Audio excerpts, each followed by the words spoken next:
Great. She's on her way. Oh, she's here. Perfect. Okay. So once she's in, then we will turn it over to Dr. Newton. Hey there.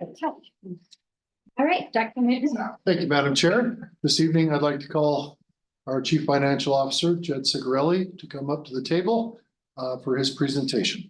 It's all yours, Mr. Sigarelli.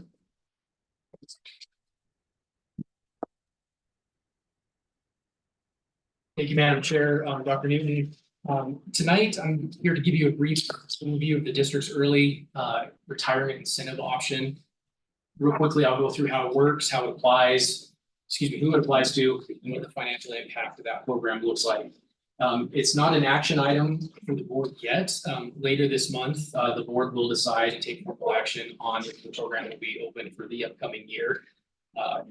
Dr. Newton gives me a very specific allotment of PowerPoint slides every year. I didn't want to waste them on tonight. So rather than those PowerPoint slides, I've opted for just a one pager, really a two pager when you count the backside of it. That gives a quick overview of the program and a little bit of a sort of perspective of how it works. So a couple of things, maybe starting from an overview. The Early Retirement Health Incentive Program provides up to 10 years of benefit to district employees through district paid health insurance. And that's done through a subsidy to those individuals. The current district contribution or subsidy is about $789 per month towards a retiree's single health insurance premium. And I'll get into a little bit about how that works, but a quick, very important note is that that's a fixed subsidy. As employees separate with the district and opt into this program, when they qualify, that amount stays static. It doesn't increase as health insurance goes up, or if the board takes action to change that subsidy, it doesn't act retroactively to the individuals who are already in the program. So there's quite a bit of history. I know a number of our board members were here in 2020 when we took a very in-depth review of the program and made some pretty significant changes in an effort to control some costs of the health insurance program. But the effect of that work was that there were 3 different tiers that were created of the program based on an employee's years of service with the district and their age. And I'll give you a quick overview of what those look like. So tier 3 is the eligibility criteria for anybody that was hired before July 1st of 2021. That was kind of that epoch where it splits where people can qualify for the program. If they had at least 15 years of service at that date, they could meet what we call kind of the old legacy program. If they were 55 and met the WRS rule of 85, they could receive the full subsidy for up to 10 years. There was a second tier created for those individuals who were hired before July 1st of 2021, but had less than 15 years of service. What that essentially did was split that maximum benefit in half. So an individual must be at least age 60 and meet the rule of 85, and they can only have up to those 5 years of benefit from the program.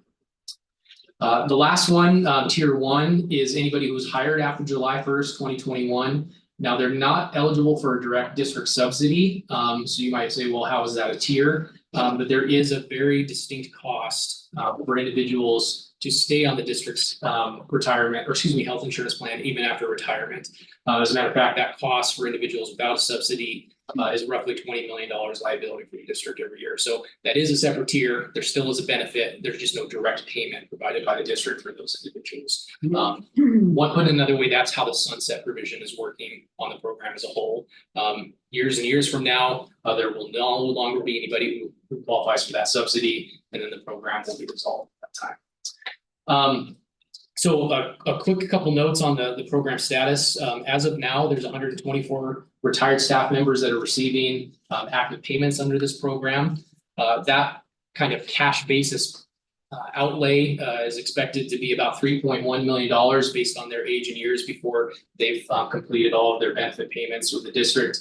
Now, if an employee, a brand new employee, was to qualify for the full 10 years, kind of back to that tier 3 option, the total cost for the district on cash basis is $94,680. So that would be that $789 a month for those 10 years. So just shy of $100,000 for the full cost of an employee Granted, it takes into account a lesser amount if the individual is older than 55, chooses to opt into the program at a later date, or the payments cease due to maybe an employee passes away or something to that effect. Now, the fiscal management has been a strong focus of the district since before 2020. But during that year, when we looked at the program as a whole and made some of those significant changes, we also set up separate trust funds. And that's how we handle those payments. Before, it was a pay-as-you-go basis, so the district had to estimate, if you will, what we expected for new employees to enter the program. We did not set aside that money for the full 10-year term. We just hope that next year we have the resources available in our budget to cover that cost. So we have structured it in a way that helps with long-term financial sustainability with the program. Now, those funds are restricted that are set aside into that trust fund. That means they can't be used for other costs. We can't dip into it to cover budget shortfalls. There, in a sense, of restricted and locked into those trust funds once they're converted over. Right now, the trust fund's net position suggests that it is financially sustainable. We've structured it in a way that the program, at least as it's designed today, has that kind of long-term outlook on that financial perspective that takes into account a desire of our trust fund board, which we will have our actuary later this winter, and maybe we'll with the board where we are with our financials on our actuarial report. We're in a pretty good position. We're roughly 75% funded. We had set a goal to be fully funded in 20 years, and 6 years into it, we're doing pretty good. So a couple of things for policy consideration. You as a board have full discretion to modify, suspend the program at any time. I will tell you that one of the main challenges that we're seeing is probably no surprise to you, is that health premiums are rising faster than other inflationary factors. That $789 subsidy right now covers about 67% of that single premium. Last year, when that premium or that subsidy was set, it was intended to cover 75% of the total premium, and we've eroded some of that just because of the increase in our health insurance that usually comes as of July 1st. And obviously, we don't have that information as of yet. But I think suffice it to say that we are anticipating that we will see some level of increase in our health insurance. We just don't know what those figures are. So if we were to maintain that same 75% coverage, that subsidy would need to increase to $884 a month. So a difference there that would have cost for roughly $11,400 per retiree more. So earlier I said we were just shy of that $100,000 mark. If there was an increase to that $884 per month subsidy, that total maximum benefit cost would be $106,080.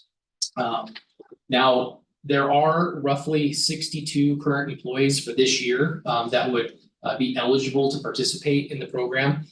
There's a very important disclaimer I put out here first, is that's based on our data, our records.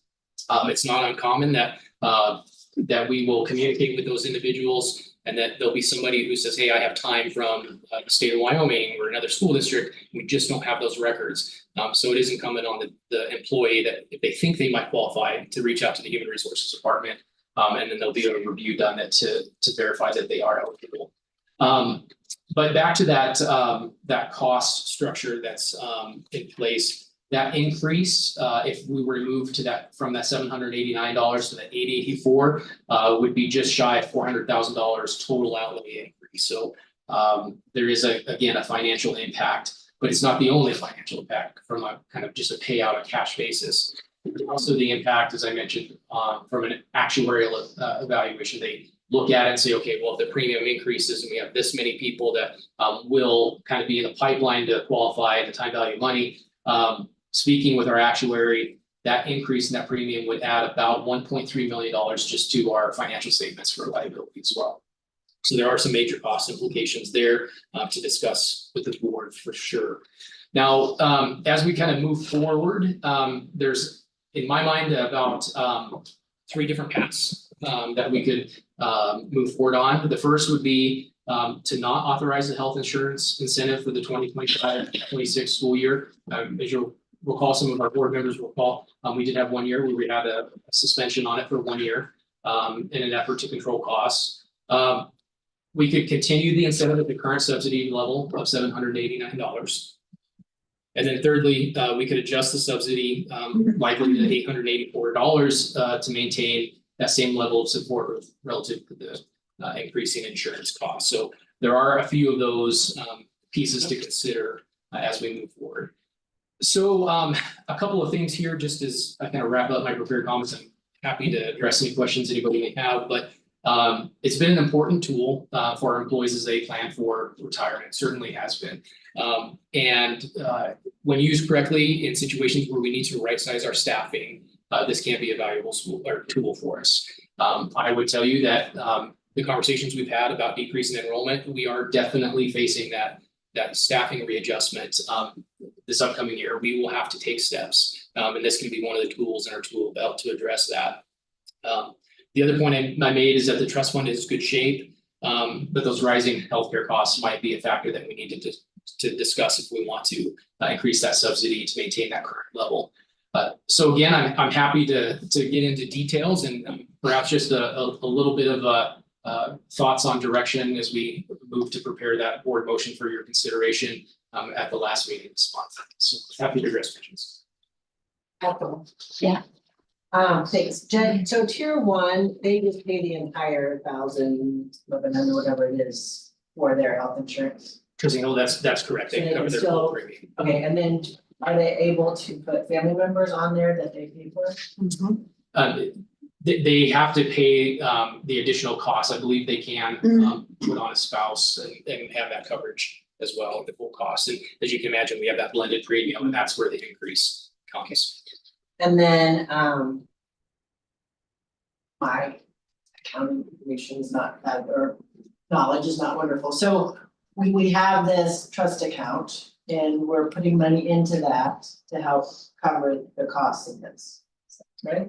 That's correct. Yeah. And so we're 25%, how much? Yeah, we're about 75% funded. And we still have, that's 6 years of 20-year. Very interesting. It's more of a total outlay basis.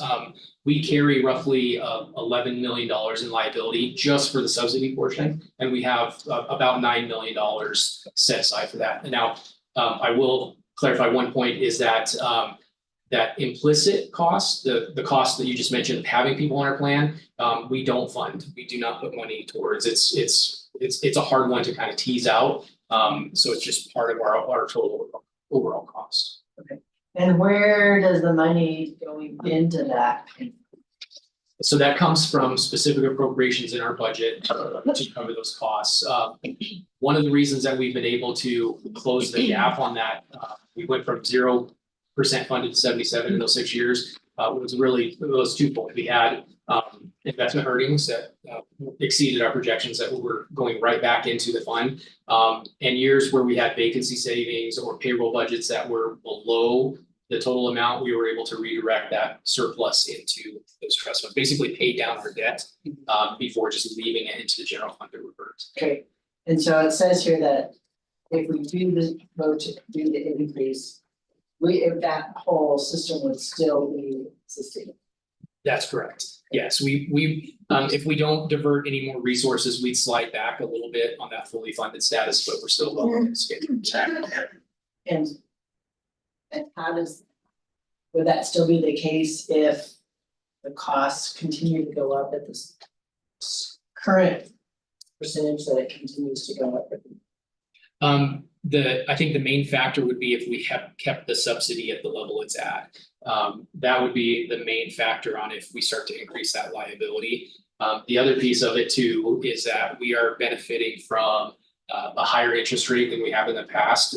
When our actuaries look at our liability and how we fund it, they take into account the municipal bond rate, which is higher than it has been in the past. So they say, okay, well, your money that's in that account is going to grow faster, so you can meet that liability quicker. If we start to see a trailing off, we'll start to see a negative impact on our liabilities. The year that we paused, didn't do it. That was just for, we basically said we won't pay the premiums for the people that retired that year. Is that correct? That's correct. Continue to pay for the people that were already in the program. That's correct. Yes, the individuals who already qualified on the program, there was no lapse in their subsidies, those continued. Okay. It was just new. And so anybody that retired that year didn't get it for that year. Could they come back on when we picked the program back up the next year? Trustee asked me, not if they separated from the district. What it did was push some of those individuals to retire earlier the year that we have the program still available, rather than waiting a year to see if they may or may not have the program. And then after the year that we had the suspension, we did see kind of an uptick of people who kind of held out and waited for that year. And Jeff, did you say there is some financial liability for us if they're on tier one? Did you, what was that? Yeah, Madam Chair, so that's that implicit cost. So candidly, the retirees that opt to pay their own premiums into their plan, they're still assessed as part of our pool, our insurance pool, and so they're going to be higher cost. So what that does is it brings the cost up for all of our other employees, and so that's where that Because that of their cost- age and actual. Yeah. Okay. And Madam Chair, I might just mention, last year, we had roughly the same number of staff that qualified. I think last year was 59 staff, this year it's 62. Last year we had 13 certified staff members take the option and 1 classified. So only 14 out of the 15, or excuse me, 14 of the 59 opted into the program this year. And they have to let you know by February if they're retiring, is that correct? Madam Chair, that's correct. We have a timeline and then we come back to the board to kind of formalize those enrollees.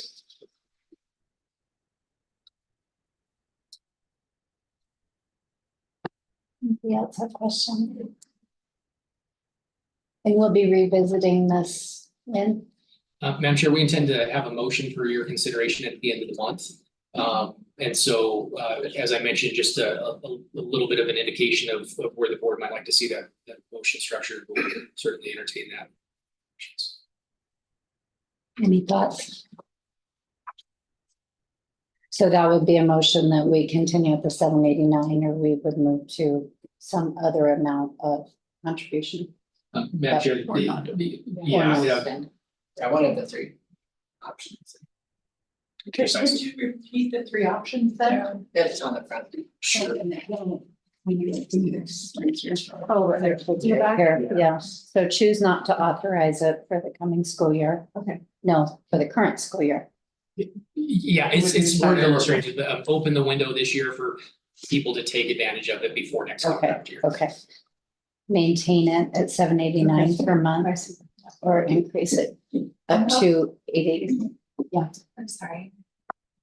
I'll just mention for history that when I was on the board, they didn't offer it. And I can't remember how it was rolled out, but it was rolled out kind of as a surprise. And people all got letters and they were kind of freaked out about it. I don't know why. Madam Chair, yes, I think a lot of it had to do with the program had been in place since the 1980s, and people have just come so accustomed to it, even though your board policies do not require this program. It's permissive. It allows us to open the program. I think it was just a nuance to some employees that they were just so used to seeing it every year. It was an adjustment period. And what was the reasoning for pausing it for a year? Trustee Hinkle, it was financial. And the financial reasons were both short-term and long-term. We had some significant budget adjustments that we had to do. We were facing about an 8% overall cut in revenue. So that savings, that 1 year deferred cost of about $750,000 for us as a district as a whole. But also these programs are becoming more and more unique. They're kind of a carryover from a previous compensation plan that you don't see a lot anymore. And so this was an effort to start over the long term sunsetting the program as well. Can I throw in one thought? I might ask you to consider, if you're entertaining the thought of suspending the program in a time student enrollment decline is different than suspending the program when we're not in decline. Because if our staff is right-sized and we were to discontinue this, then perhaps some people stay employed and they don't retire and we don't post new jobs. If we're in a state where we need to right-size our staff and people choose not to retire because this is suspended, then our attempt to right-size staff will come at some of our people in positions will no longer be in those positions next year. And Madam Chair, maybe just to add a little bit to that, Trustee Clausen, I'm sure you remember, I did a pretty in-depth analysis of the positions that we vacated a few of those years, how they were filled. So there's really two levels of savings.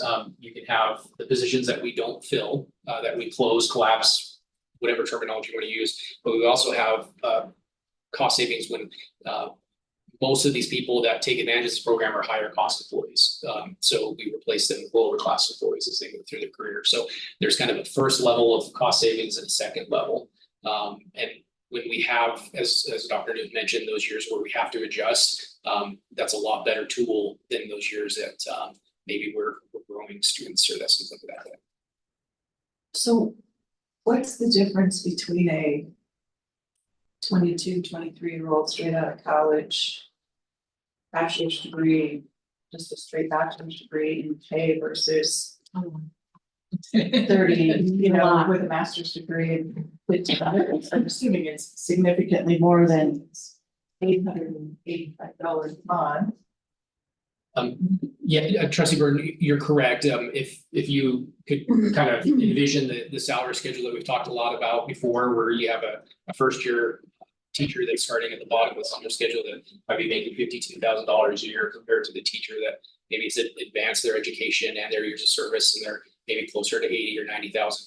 There's definitely a cost savings there, as well as kind of the fringe benefit costs and those type of things. But it's not just our certified staff, they make up the bigger portion. If you look, you'll see on the second page of the memo, roughly half of the 62 individuals who qualify this year are certified.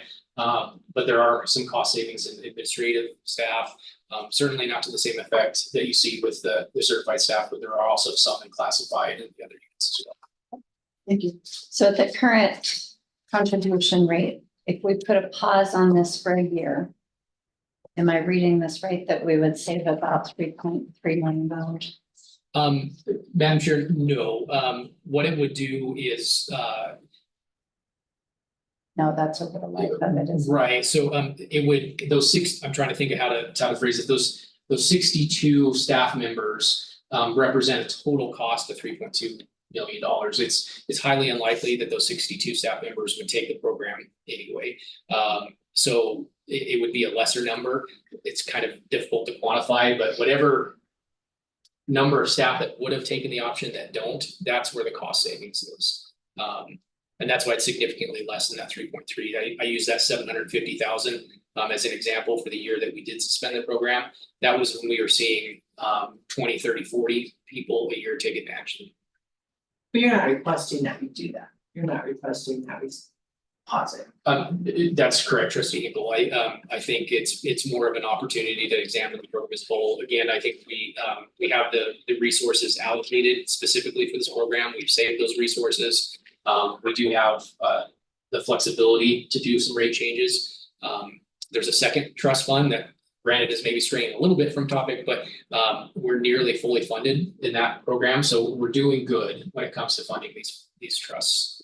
What you're saying, Jed, is that if we increase the amount we pay as districts, that the resources we save will have to be saving them than we're currently saving because health insurance costs have gone up, so we'll have to save more in our trust to be able to pay for those costs. Long term. That's correct. I'd be not in favor of suspending. And I think in this day and age when health care is going up, and if we would suspend, then some of those people who might have a spouse on some other insurance and that insurance goes up, we're really putting them in a bad spot. So personally, I would be for keeping, at least not suspending. Yeah, I and support that. and costs are just gonna keep going up, so going up to the next current level is not gonna, I mean, they're still gonna be paying more money on their own, so. And it's a huge incentive or disincentive to retiring. Yeah, I think if we're financially viable, I would recommend that we continue to increase it as the costs increase. What would you recommend? Well, Madam Chair, Trustee Cook, it's definitely been a policy choice. Early on, the program fully covered the cost of the single premium. So at one point in time, that subsidy covered the entire cost. So the district was incurring. Then it started to erode a little bit as financial constraints impacted that decision. For a good long while, it was targeted to the 92%. I think there were a few years from the dais that amount was amended. So I don't know that I'm formally recommending that we increase it, but I do think that there's some consideration of these costs. And again, I think we have a pretty strong indication that we're going to see some increases in our health program coming up. So that 67%, if it's not increased, is going to probably fall back to even a lower level. So we'll erode the program benefits. So I think that you'll be back though next year with another Keep going up. analysis. If the premiums go up, you'll give us more information, isn't that right? That's Madam Chair, that's correct. Each year, as kind of a standard practice, we have this opportunity to kind of explain the program and pressures. So where I am is I think we should maintain our current subsidy. I wanna be careful though, so the rate is going to change in the middle of this. It'll impact this group. I think that there's a lot of factors why I'm there, but I mean, this is, as Judge just said a few minutes ago, this is a holdover Cadillac benefit we give, and it's great, and I don't think we should take it away. That's why we started saving money to be able to keep it viable. But I think that we also, as a district, are looking to save money, and we need to think about that too. So while it's not great that health insurance premiums are skyrocketing, 67% coverage by us is a pretty good deal.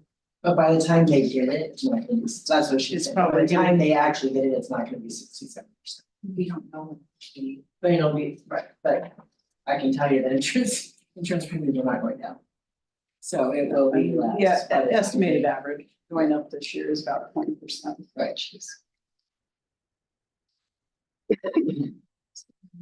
Are we going around? Yeah. Yeah. Thoughts, go ahead and share them, and that will help guide. Is this for our next meeting then? Madam Chair, that's correct. Okay. Madam Chair. Yeah. So, in my opinion, I feel like if the district could not feasibly and responsibly do this increase, it probably wouldn't have been suggested. Is that correct? Like, do you, if we were to, as a board, have a consensus that we would like to offer higher amounts of subsidy, do you have peace about that being the CFO? Yeah, Trustee Humphrey, absolutely. If I felt there was a concern that we Yeah. couldn't afford the subsidy, I would caution the board.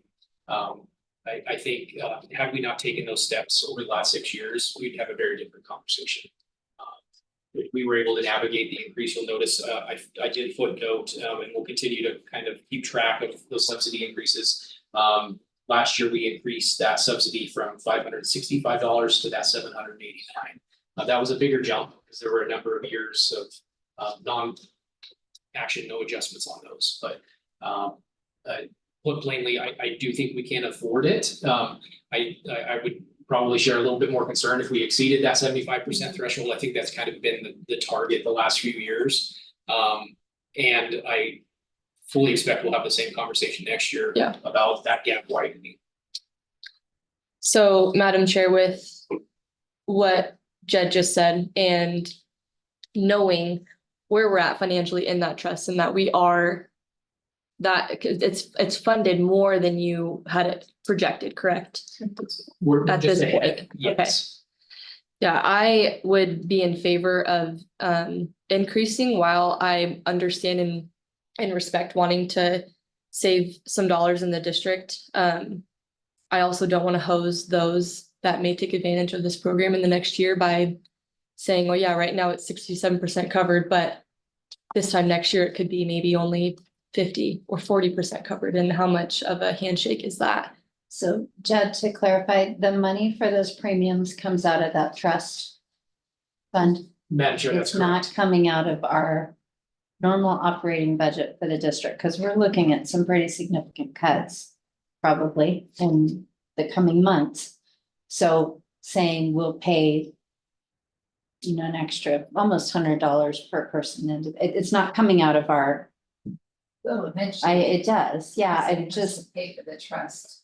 So it just feels, in my mind, I'm thinking, we're looking at significant cuts, we're looking at, I mean, potentially changes in staffing numbers, we're looking at, I mean, I don't know what we're looking at yet, because we haven't had those hard conversations, but I think we've got some hard conversations. But with this, if we vote to increase the district's contribution, then we're saying we'll commit to this 40,000. Madam Chair, if I might take a stab at this kind of from an analogy, we took a 20-year mortgage out on this program.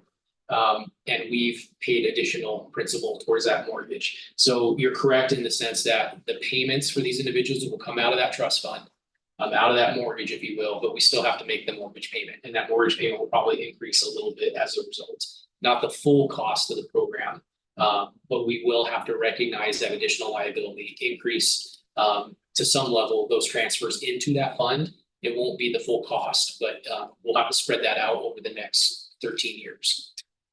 But, Madam Chair, also what Dr. Newton was saying is that if we have to decrease the number of employees that we have, one of the ways to do that is to encourage people to take the early retirement.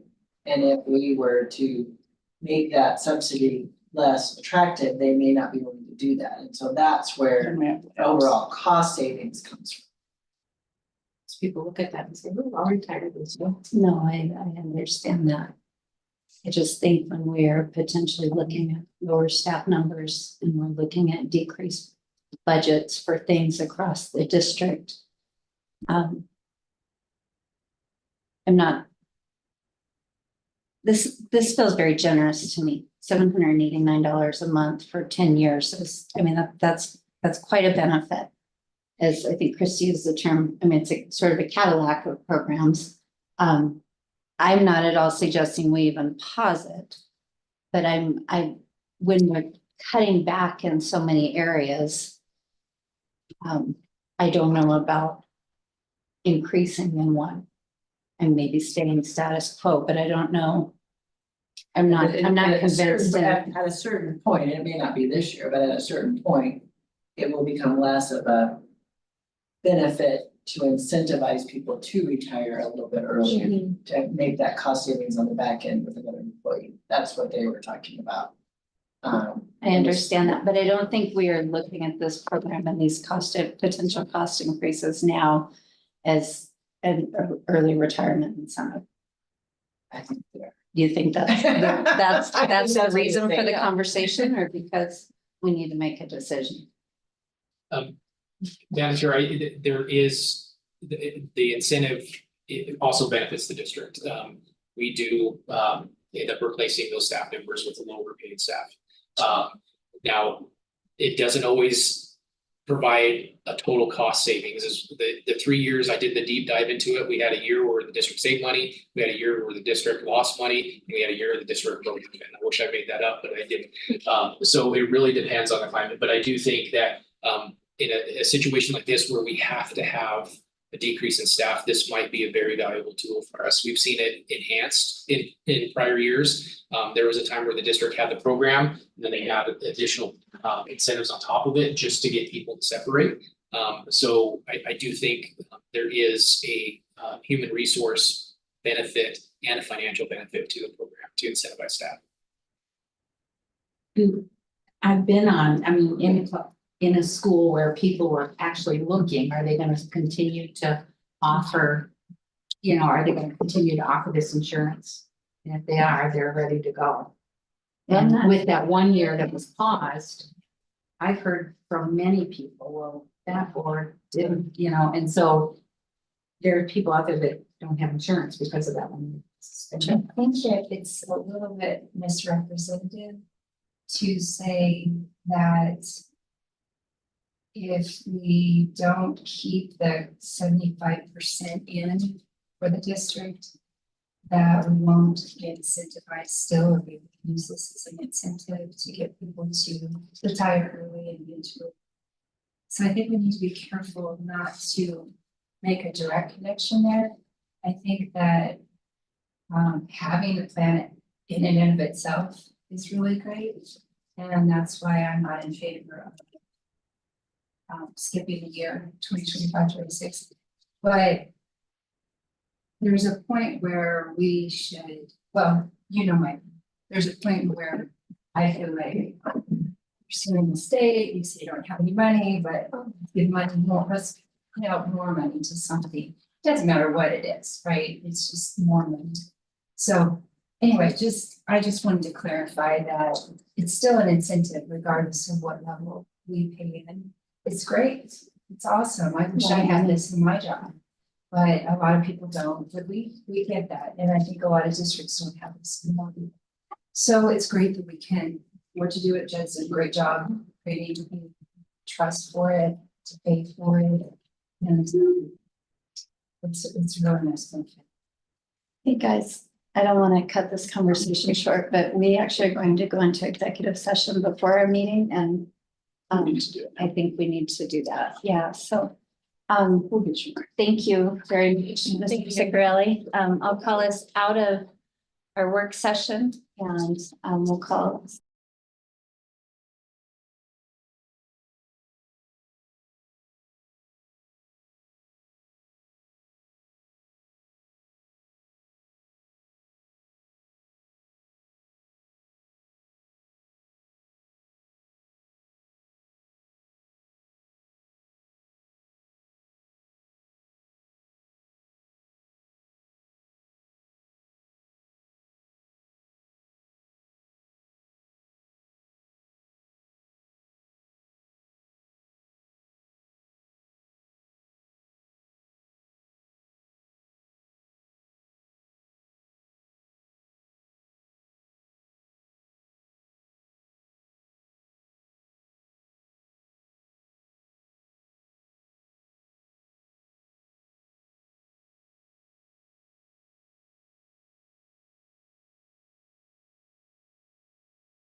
Good evening, it's 6:01, and I would like to call this meeting of the Laramie County School District #1 Board of Trustees to order. We'll start tonight with the Pledge of Allegiance. Please join us.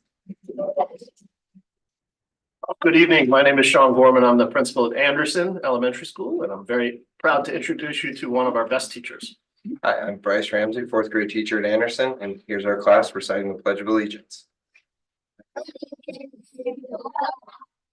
United States of America, and to the republic for which it stands, one nation, under God, indivisible, with liberty and justice for all.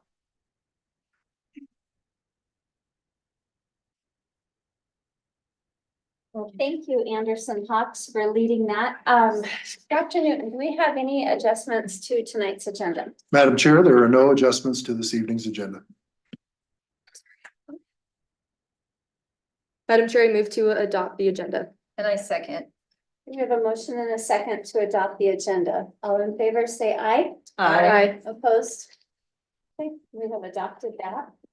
And we are going to move right into recognition of Student of the Week tonight. So we have two that we were going to be recognizing and that you might have seen on the agenda if you were to have looked earlier, but one was not able to be with us this evening. So at this time, I would like to, I'm so sorry.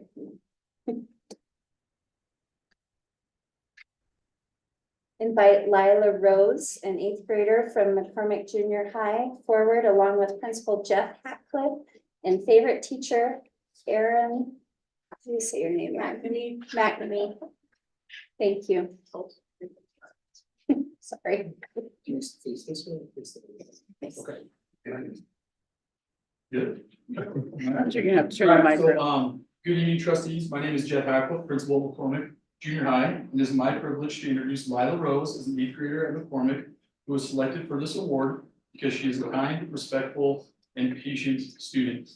I won't say too much because I know Ms. McNamee has a lot to say about her, but Lila is really one of those students that embodies what we try to preach. In terms of, sorry, got you. Lila is one of those students that we really, she preaches what we believe at McCormick, showing that warrior pride and doing all those things that we ask of our students. Ms. McNamee, do you have a few words? Oh, and sorry, I want to introduce parents. Please stand to be recognized. Thank you.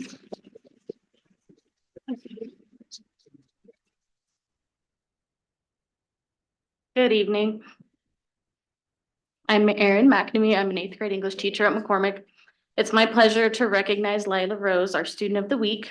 McCormick is filled with a lot of awesome kids, but when our core got the chance to nominate someone outstanding who shines even above excellence, our clear choice was Lila.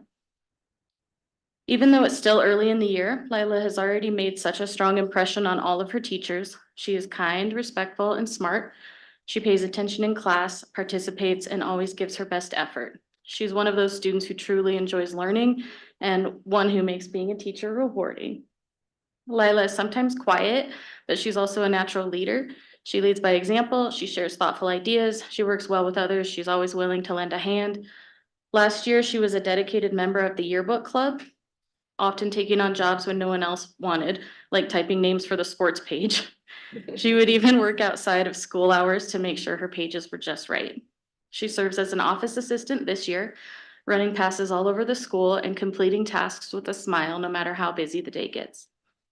Outside of school, Lila is active and involved in the community. She participates in track, volleyball, competitive sting soccer, and choir.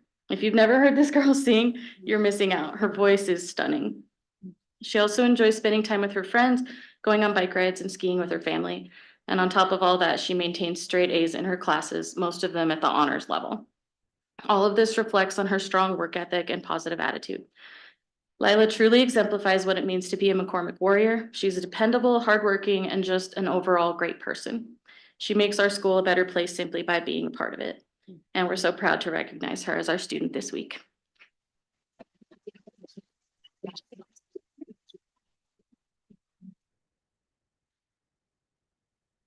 Miss McNamee is my favorite teacher because she makes her class fun and interactive, but I am also learning so much.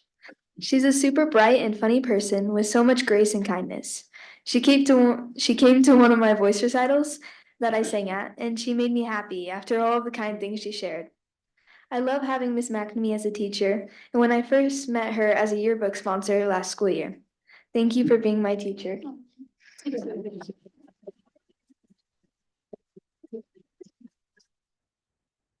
If you'll wait just a second, congratulations, Lila and Ms. McNamee, and Western Vista Federal Credit Union sponsors awards for our Student of the Week program. So at this time, I'd like to invite Rudy Torres from the credit union to say a few words. Thank you. If you just stay up there. Good evening. My name is Rudy Torres, and I'm Facilities Manager at Western Vista Credit Union. We're honored to support the school district's Student of the Week program once again this year. Each week, we're delighted to learn about the amazing kids we have in Laramie County. In recognition of the efforts put forth by the Student of the Week, we're proud to present Lila a Certificate of Achievement and a Visa gift card. And we'd also like to present a Certificate of Appreciation and a Visa gift card to her teacher. We congratulate you on this honor and wish you nothing but success in the future.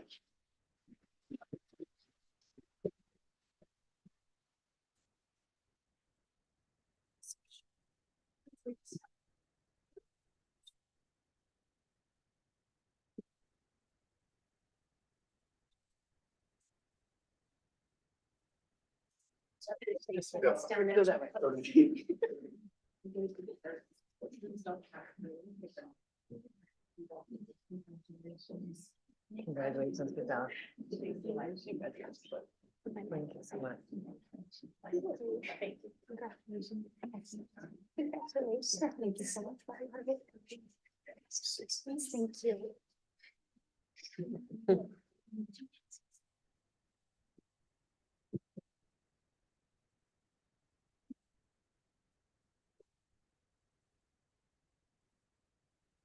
I apologize. I just realized my microphone was turned off. So if you couldn't hear me before, I do apologize. Oh.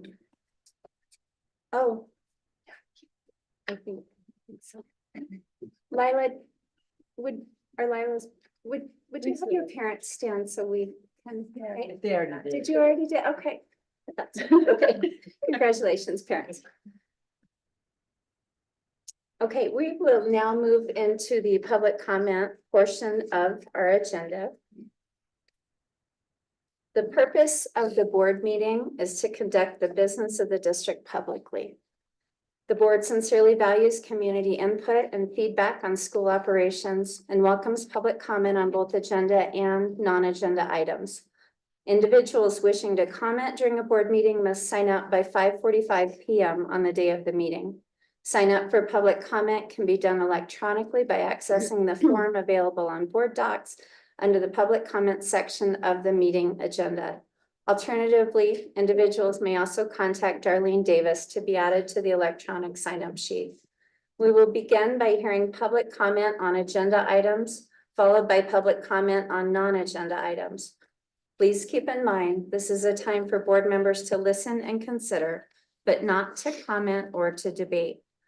The board asks that all speakers first state your first and last name. Second, keep your comments to 3 minutes or less.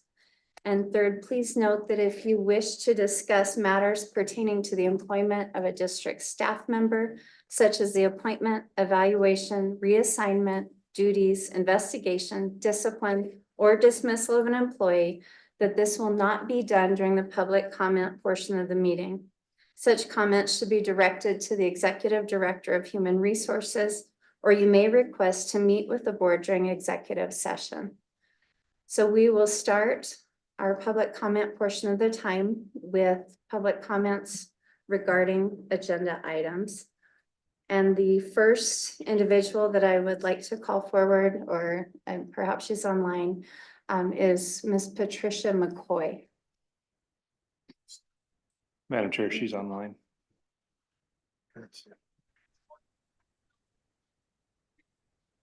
Hello, can you hear me? Yes. All right. Good evening, trustees. My name is Patricia McCoy, and I am here once again to follow up regarding the district's seclusion and restraint policy.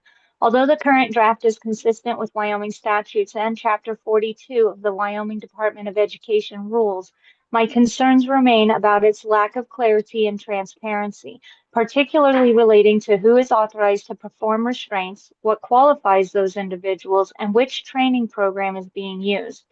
To reiterate, the policy references district employees as the responsible for restraining students, but it still fails to specify which roles this includes. Are these responsibilities assigned to teachers, aides, or specialized staff? Without clear distinctions, parents cannot be certain that only trained, qualified individuals are involved in these interventions. Chapter 42 requires a mix of trained, classified, and non-classified staff, yet this detail is missing from the policy. Will every school have a set number of certified staff available? How will parents access information about the presence of qualified personnel in their child's school? I urge the board to address these points. Please clarify which positions are designed for this training, define the required staffing ratios for each school, and communicate this information publicly. Additionally, the policy's reference to an evidence-based training program remains vague. What does this program entail? Does it include de-escalation techniques, a progression from least to most restrictive interventions, and a safe reintegration practices as mandated by Chapter 42? Without outlining these components, parents and staff cannot be confident that proper procedures are being followed. I ask the board to provide a detailed description of the required training to ensure compliance and foster trust with families. Finally, the policy still does not specify the name of the evidence-based training program used. Is it Crisis Prevention Institute, Safety Care, or another program? Transparency here is crucial, and Chapter 42 suggests this information should be easily accessible. Please consider naming the training program in the policy or making it available in the district handbook or on the website for parent reference. I recognize that the policy must comply with Wyoming law, and I understand the intent to avoid frequent revisions when training programs change. Nevertheless, parents deserve assurance that board members, not just administrators, are responsible for setting standards in crisis situations and that there is a clear and reliable way to verify this information. In summary, I respectfully urge the board to revisit this policy to clearly specify staff roles, training components, and the identity of the training program. Greater transparency will promote accountability and build the trust that is so vital when it comes to our children's safety. And I thank you for allowing me to speak this evening.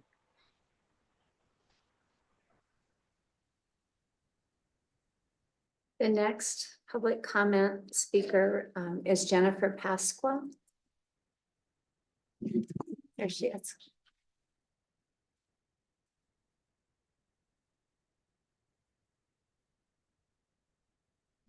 Short and I have a really bad voice, so I apologize. That's what being a teacher gets you, right? My name is Jennifer Pasqua, and I would just like to recognize a friend of mine who's also happens to be my son's Spanish teacher at East High School. Mason Magana received the Travelers Insurance Award for Teaching Excellence for the NEA Foundation. And something that honorees are recognized for is their excellence in the classroom, leadership in the teaching profession, community engagement, and commitment to expanding opportunities for all through public education. Mr. Magana will be traveling to Washington, D.C. to represent us in our state. Something I did want to just add, and he's not currently here, he was double booked. But I wanted to still recognize him for his excellent teaching. I did ask my son if he wanted to be here to do this, and as you know, a 17-year-old said, "I think you can handle it, Mom." So I just wanted to recognize that he's actually really encouraged my son to speak a foreign language and actually make it something that he enjoys and looks forward to attending his class every day. So I just wanted to recognize him for his excellent teaching. So thank you. Thank you very much.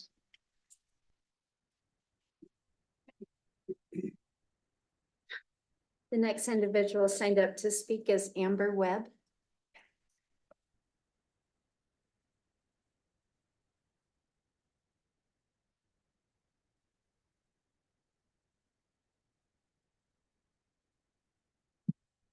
Good evening, Superintendent Newton, Chairwoman Smith, and members of the board.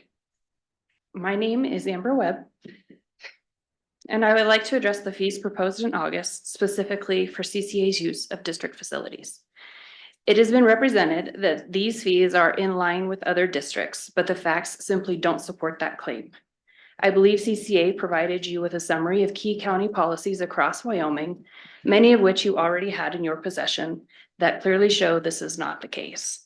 Natrona County, for example, cited as the district most similar in size and scope to ours, charges just $10 per month per swimmer, totaling around $3,600 annually.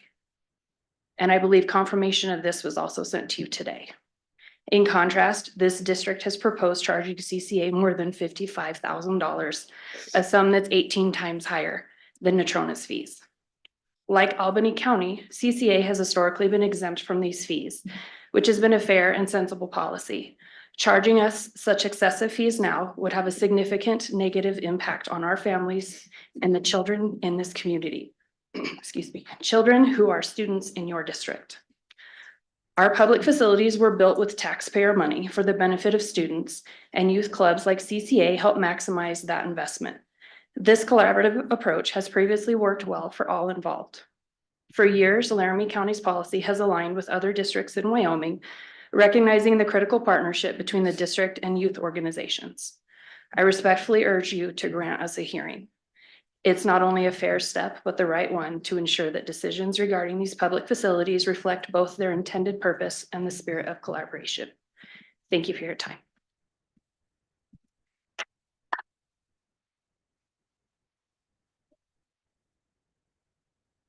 The next person signed up is Jeffrey Webb.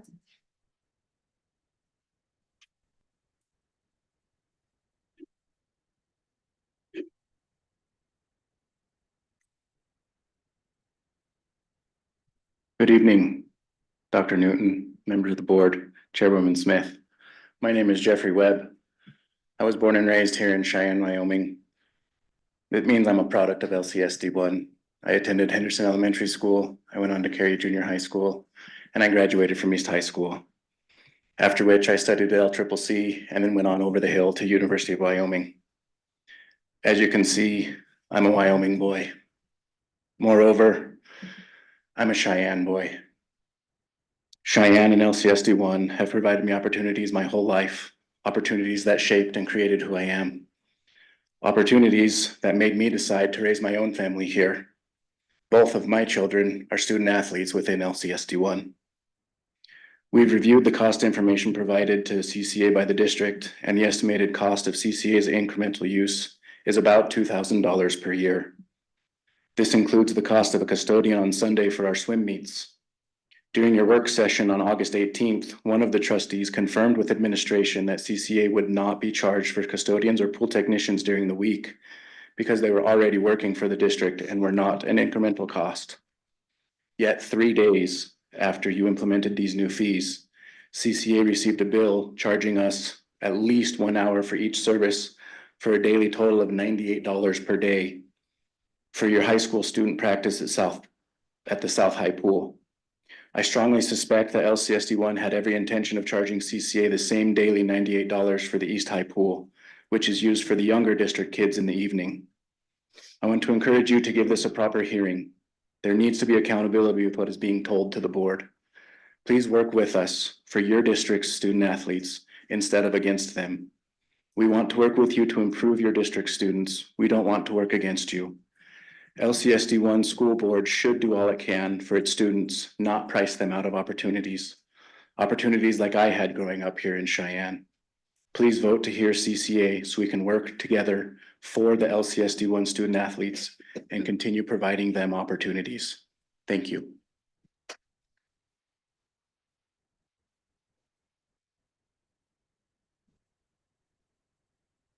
The next individual signed up indicated that they are a student.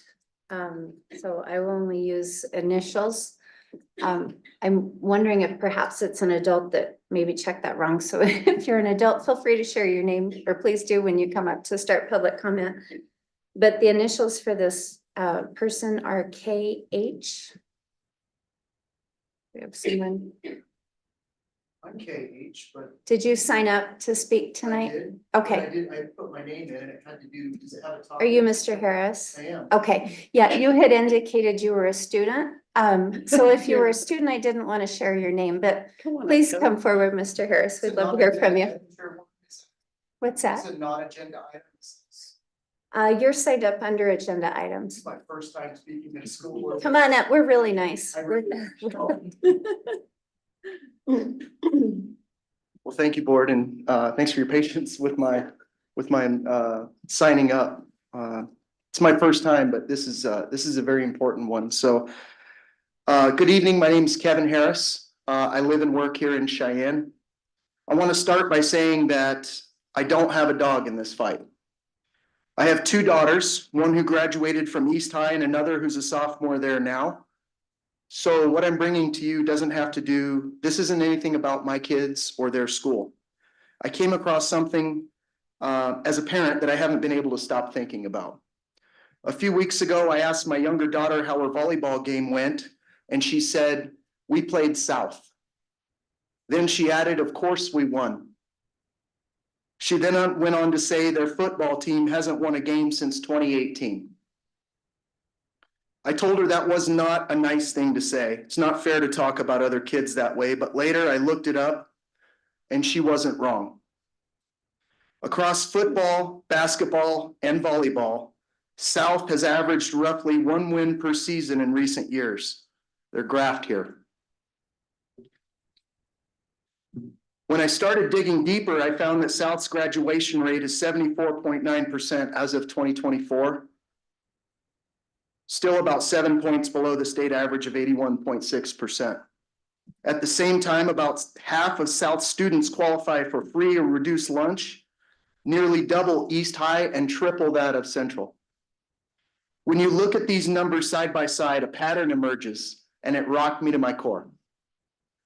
Where there are financial barriers, where the financial barriers are the highest, both athletic and academic outcomes are the lowest.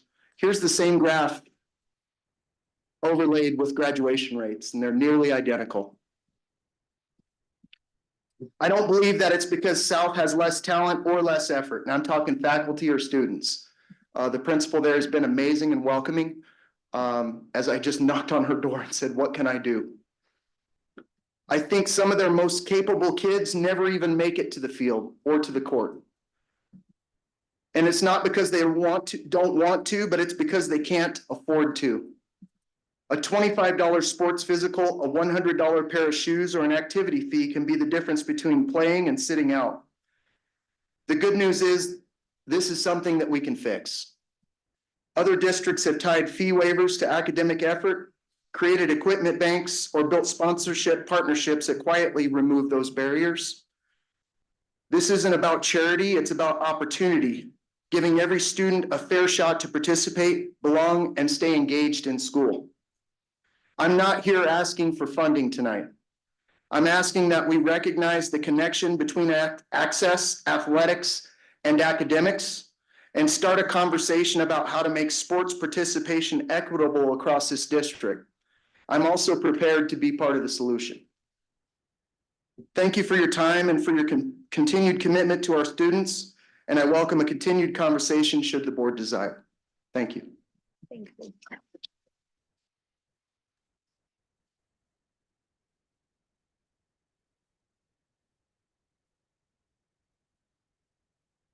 Next is Amy Tutorich.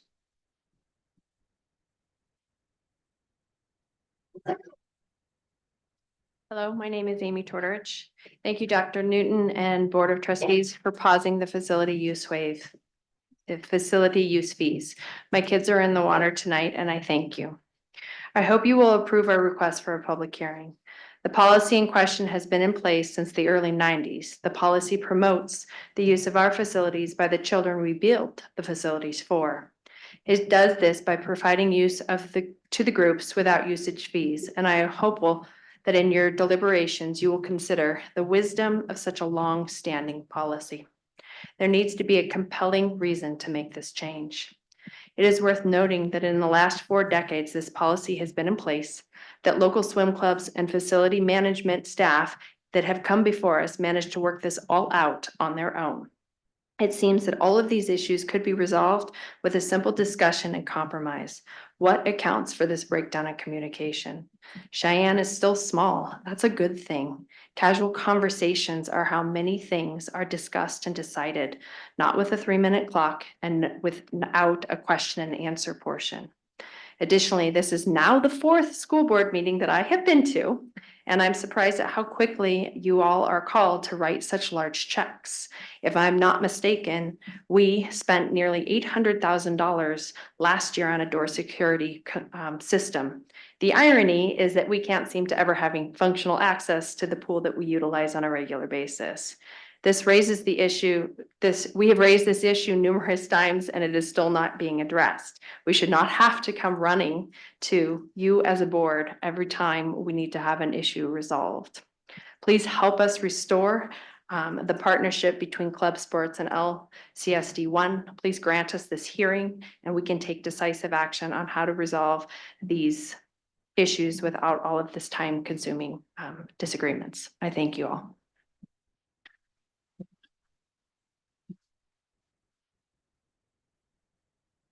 And the last individual signed up for public comment regarding agenda items is Sarah DeLay.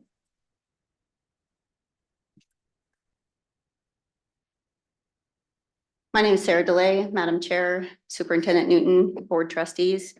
I'm here to talk about facility fee access and stuff. And again, I just want to thank you for pausing those at this time. We seek your collaboration for a fair process. The USA Swimming Club or any club organizations are not an outside organization. We're a regular, long-term user of district facilities, as many athletic clubs or even just regular clubs are. The role of the USA Swimming is found throughout Wyoming and enhances these opportunities for high school swimmers. Every one of our swimmers is a student in the school district.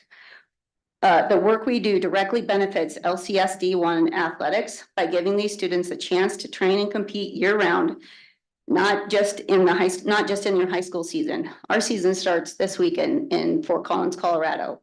Those kids through that and through their high school season will be shooting for times to go to Carmel, Indiana, which is already scheduled, Seattle and California in the summer. If you ask the high school coaches, they'll tell you the consistency and skill the swimmers develop through our program are what make the high school teams stronger and more competitive statewide. To be clear, we help enhance the hard work that these coaches put in. The amount of work these swimmers put in is shown through their high school all-state honors, and it is shown through countless student athletes that continue on to college sports. We ask the board to grant the requested public hearing to foster open dialogue. This hearing would let us share information, address concerns, and find solutions for equitable facility access. It is the next logical step to ensure transparency and trust, aligning with LCSD1's commitment to community engagement. Post-hearing, we propose an MOU with community groups like ours. An MOU would clarify facility access costs and communication, ensuring a sustainable partnership that supports LCSD1's mission. We aim to ensure taxpayer-funded facilities benefit all district youth at a low cost. That was the whole point of this. We don't want to raise fees for kids. Club sports foster skills, discipline, and leadership, aligning with LCSD1's vision. Granting this hearing paves the way for our plan, like an MOU, and helps strengthen our community. Thank you for considering our hearing request. Please grant this to help build transparent partnership that empowers LCSD1 students. Thank you.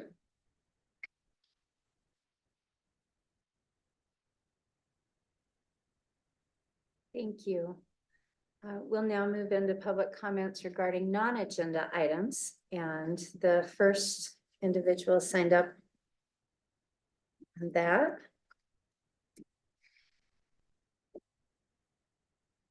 is Marion Yoder.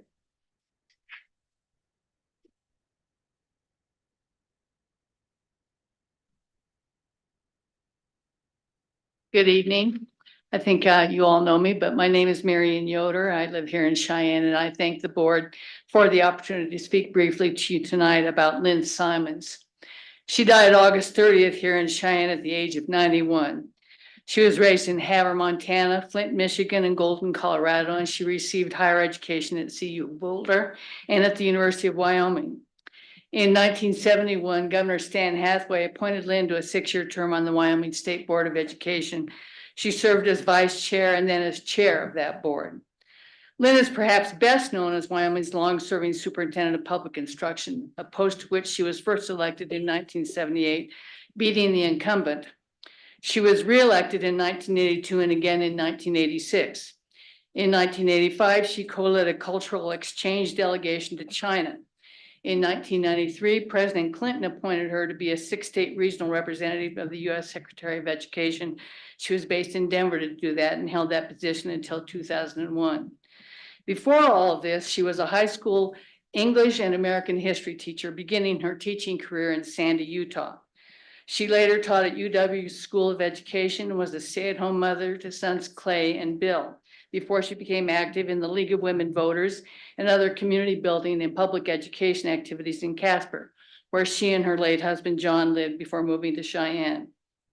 As Wyoming Superintendent of Public Instruction, Lynn sought to ease dissension among school administrators, local boards of education, teachers, and the public. She said, Ben Franklin said, we will all hang together or we will hang separately. She thought that was an important concept for educators in an era of declining resources. She said, we must join in the battle together for declining funds because there are many demands on what's available. She also worked to foster ways for educators to share best practices with one another. Contemporaries remember that Lynn's first loyalty was always to the students and to the institution of public education itself. So Lynn's funeral service will be here in Cheyenne at the First Christian Church, 219 West 27th Street at 2 p.m. on Saturday, October 18th. And I hope that some of you will be able to join us there. She'll have many friends and people there remembering her fondly, and particularly for her commitment to public education. Thank you very much. Thank you.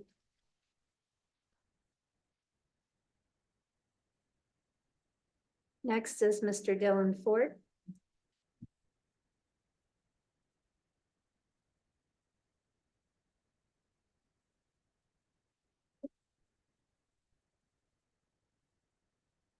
Madam Chair, members of the board, my name is Dylan Ford. I'm speaking on behalf of CTA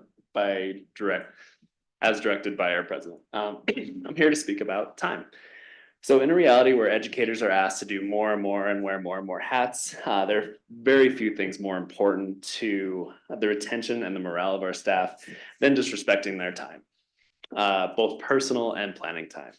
So this speech is really just a thank you to our upper admin team, who, when presented with a scheduling issue that was taking away time from our educators at a handful of our elementary schools, gave a clear directive to restore our educators' time. So thank you again, and please keep taking steps that show that you honor our educators' time. Doing so will have an outsized impact on retaining our staff, the majority of whom spend way more than the 40 hours required by the contract in pursuit of better outcomes for our students. Thank you. Thank you.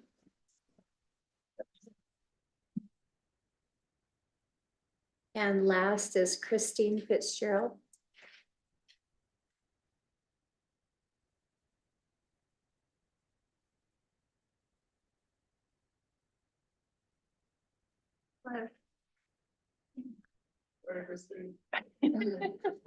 I know Dylan's so tall and I'm so short. Good evening, Madam Chair, members of the board. My name is Christine Fitzgerald and I'm speaking as an individual. I wanted to take a moment this evening to talk about a group of educators who work tirelessly in our schools, para-educators. This group of people often work behind the scenes.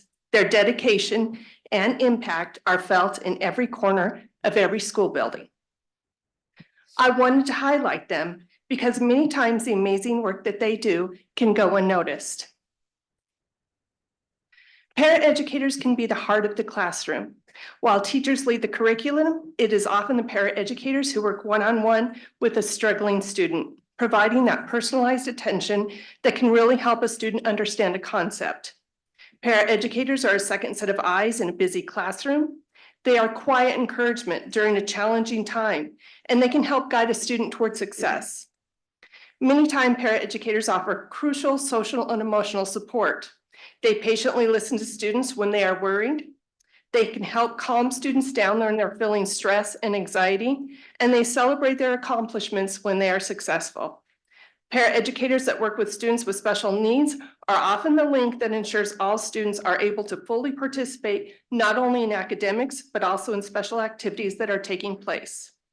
Paraeducators possess skills that are remarkable. They are patient, they have empathy, and they are able to adapt in any situation at a moment's notice.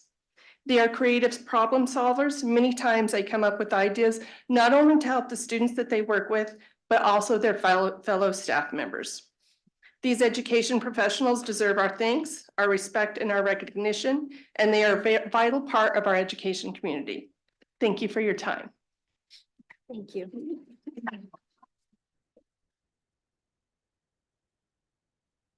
That concludes our public comment from visitors.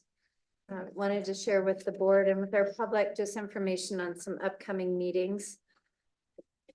On October 14th from noon to 1, we'll have our next board planning session, and we have Trustee Hinkle and Trustee Burden signed up for that. So that's the 14th from 12 to 1.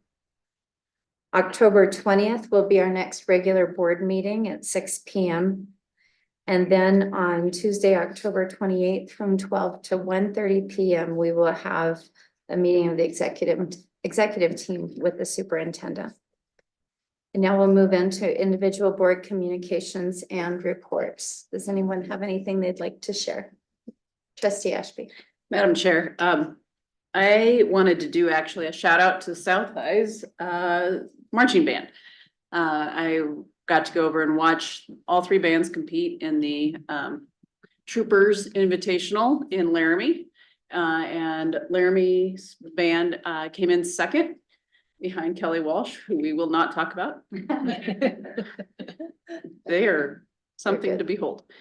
But they did a really nice job, and they were awarded that, and they did a great job. And then just a shout out to the bands in general, who also did their own sort of internal LCSD1 invitational last weekend, and we got to see all three bands compete and get feedback last weekend.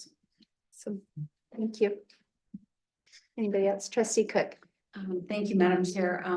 I've been to a couple things. One today with the chairperson, and I'll let you maybe talk about that. On Friday night, I went to East High's football game, and it was they honored senior band people before the football game, and then cross-country kids during the halftime. But what I wanted to talk about was the halftime. The East High band performed along with Cary Junior High, along with Meadowlark, Bags, Alta Vista, and Henderson kids. And that was so cool. So the high school sat down, and then these younger kids sat behind them, and then they got to go down on the football field and play. And I was standing next to my granddaughter, who's a third grader, and she said, I want to be in the band. And I thought, that's the whole goal. So it was way cool. And so thank you to those teachers, the leaders that gave up their time Friday night to go. And it was really fun to see. So that's all. Anybody else? I had just a couple of things that I wanted to share about, just so many cool things going on in our district, really across the spectrum in terms of things. But as Trustee Cook referenced, she and I both attended the Purple Star school ceremony at East High School today. And what an honor. We actually have a number of schools in our district, I think 8, maybe 6, or maybe this is 7th or 8th school that have been recognized as a Purple Star school. If you're not familiar with that, I might not do a great job giving a synopsis of it, but it's a school that has really gone to great lengths and great measures to support dependents of our military professionals in the community. So East had done an extensive application and really jumped through some hoops with the State Department of Education to receive this recognition. So today the governor and State Superintendent of Education Megan Degenfelder were there and spoke, and they really just had a wonderful ceremony celebrating all the supports and the things that are happening at East High School for our military kids. And that was really awesome. And then on Saturday, we had a great event in this community. I believe actually I saw Trustee Hinkle there. But the Cheyenne All-City Children's Chorus is celebrating 50 years this year, and they had a huge concert at the Civic Center and had alumni from the chorus dating back. I don't know that they had anybody from 50 years ago, but I saw some singers up there that were my age, so they're in their 40s. But Trustee Cook, or Trustee Smith, I will speak to that if you want. So there were kids from 1976. So, and our own prior head of music department, John, was actually one of those students, and so he sang as well. That's right. He was. And so there were students from 1976 all the way up through last year that graduated as 8th graders. So, and my daughter was there. She was part of it when she was in school, and it was a great event, and honored all of the directors that they had, as well as Marianne Fritz, who is still currently the administrative director of the group, and it has been an amazing group. And Dr. Rose, who was here with his daughter earlier, was also a part of it growing up. So it's an incredible organization, and thank you for reminding me. So no, that was great. Thank you. Anyway, a fantastic event.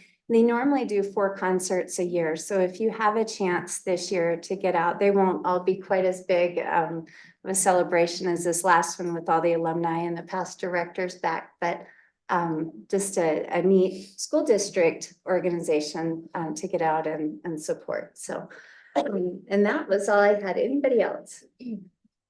Okay, then I will turn it over to Dr. Newton for reports from superintendent and staff. Thank you, Madam Chair. We have a presentation coming up here in a minute. I'd like to speak just for a minute, though, on some upcoming recognition days. October seems to be a month where a lot of very important causes are highlighted. I would remind the district that we will not have school on October 13th in celebration of Columbus Day. October is also National Bullying Prevention Month, National Learning Disabilities and Dyslexia Awareness Month. Next week, before we meet again, National School Lunch Program Week, and October is also National Principals Month. We recognize these days because they're important, and I want to express my thanks for all of the people dedicating their professional lives to the work behind these causes. While the recognition is public, the hard work is often quietly and diligently done day in and day out without much fanfare. So little, in fact, we may easily forget that these people have devoted their lives' work to these causes and to our kids. So October, there's a whole lot to celebrate and recognize. And on behalf of the district, I'd like to express my appreciation to all of those folks who are working hard for all of those causes. At this time, I'd like to invite up our workforce partnership facilitator, Mr. Adam Kaiser. In keeping with our theme of contributing to the solutions in our community around the needs, especially in our trades, for building the workforce in the years to come in Cheyenne. Mr. Kaiser has some very exciting updates in work that he has put together in what we are calling the Trades Academy. So with that, Mr. Kaiser, it's all yours. Thank you, sir. I appreciate it.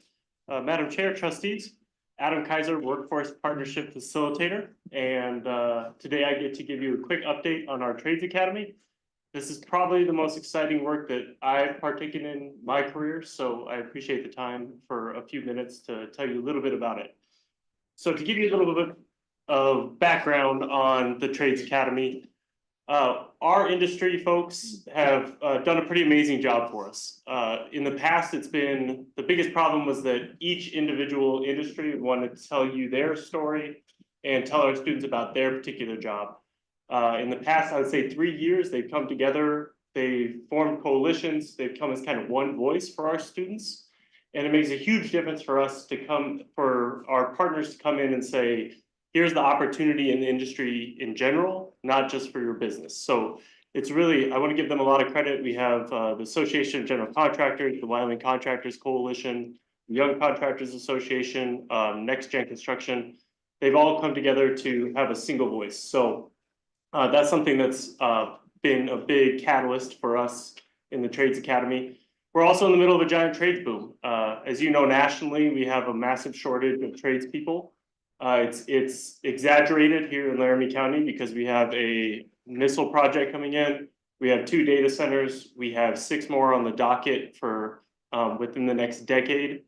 And at the same time, we have trades partners that own small businesses that are just trying to get enough people to help us maintain our homes, right? So the opportunity that is there for our students. For the first time, I could talk to students and say, you can go directly out of high school, get a fantastic paying job that has a very long-term trajectory, and you're gonna have a very comfortable life for you and your family. So those are kind of 2 catalysts that have helped us in the formation of the Trades Academy. I would say the biggest catalyst and the thing that people are most excited about was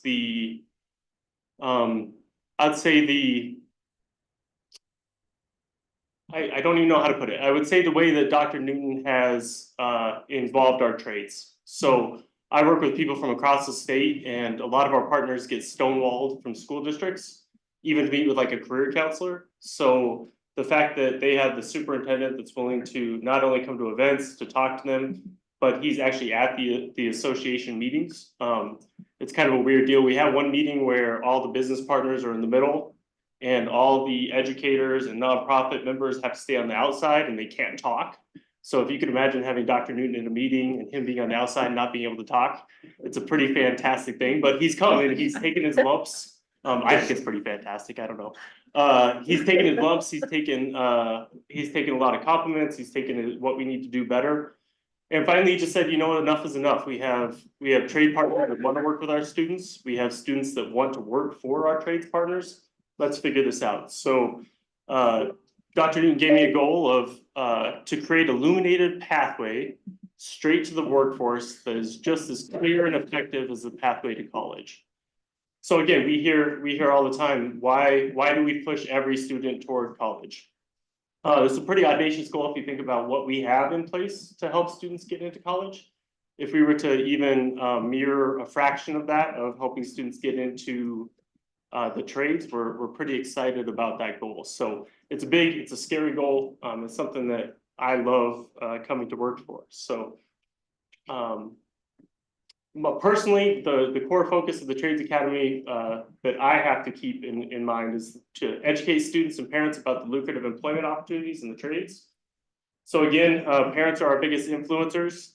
We think that, and again, our trade partners are always saying it's not dark and dirty anymore. It's a pretty fantastic industry. And so our job is to educate students and parents.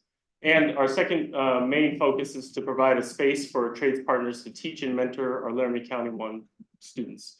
We know that if our students spend time with people that they trust and people they build a relationship with, we'll have a lot better chance to retain those students within our community to help out our trade partners. So those are our 2 main focuses.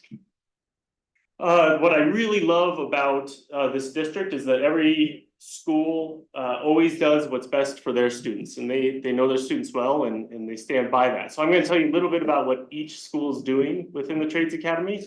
South High School has identified 40 students that have said that they want to go straight into the trades after they graduate. And so we have a captive audience, a small cohort, and now instead of bison time, where they usually go to meet with a school organization, they'll be part of the Trades Academy. And we'll have an opportunity for every other week, we'll have 45 minutes for our partners to come into the school, explain their opportunities, explain what kind of pay you can expect with it, explain the progression of education, and then teach them a skill that's unique to their industry. So, this is something that we've heard of a lot. We wish I can't explain people's opportunities as well as they can. So let's just have them directly in the school. Let's have the kids that really want to do it there. We're pretty excited about the classroom presentation, so please thank South for, it's a massive amount of work they put into not only identify the kids, but create the time. East has been really adamant about co-teaching. So it's the trades partners' opportunity to enhance CTE curriculum with cutting edge industry practice. Again, we're CTE teachers, we're teachers first. We won't be able to keep up with everything that's happening in the industry. So why not, Dr. Newman has always said, why not have the people to come in and teach, take the burden off our teachers. So Mr. Eldridge at East and Mr. Kirshner have been working with Pinnacle Cabinets. So they're gonna come in at least once a week to work with the entire Woods class on machinery that we have that we may not know the full capabilities of, and teach students what's happening in the industry. So it's something that's I'm extremely excited for. It's something that we'd like to spread out throughout the district. Central has been focusing on industry experiences. So our second semester seniors, oftentimes, as most of you know, they have 1 or 2 classes they may need to graduate. They have a lot of free time.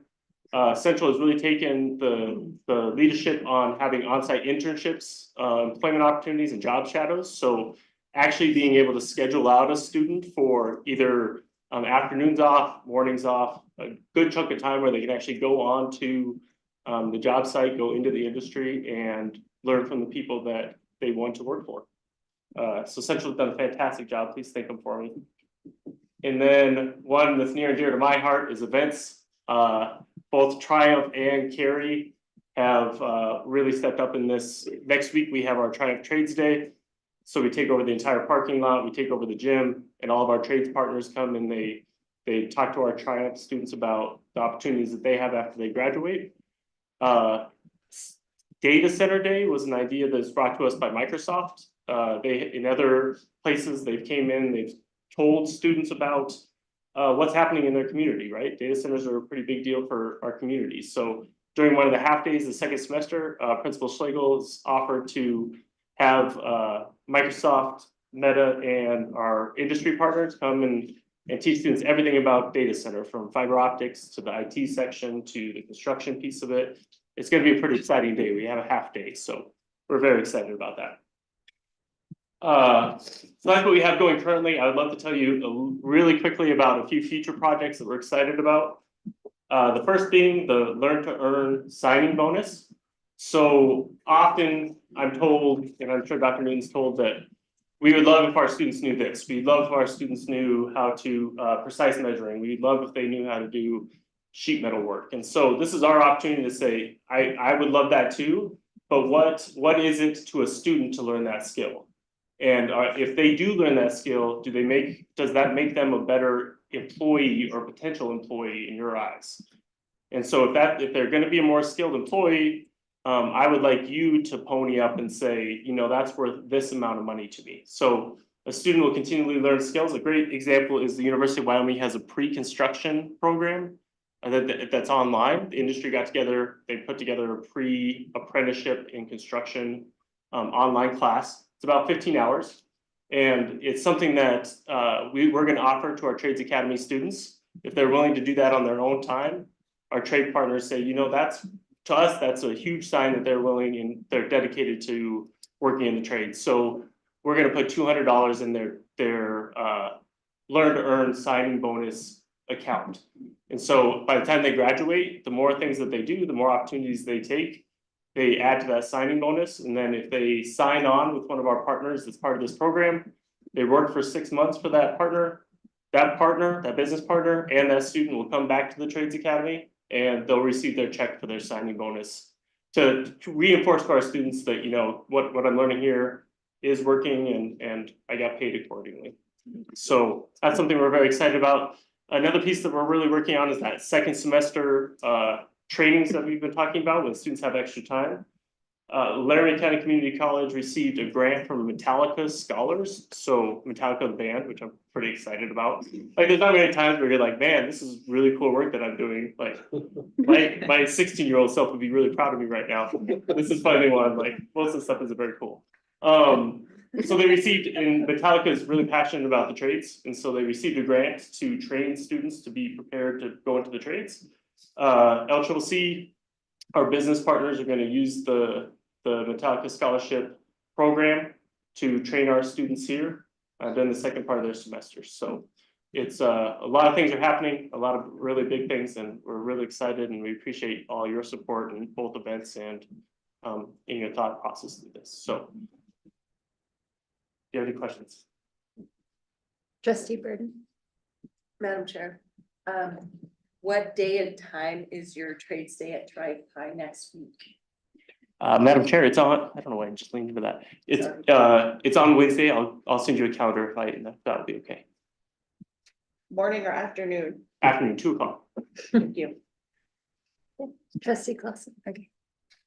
Thank you, Mr. Kaiser. It's so nice to hear all this great stuff. I know we've talked before about this.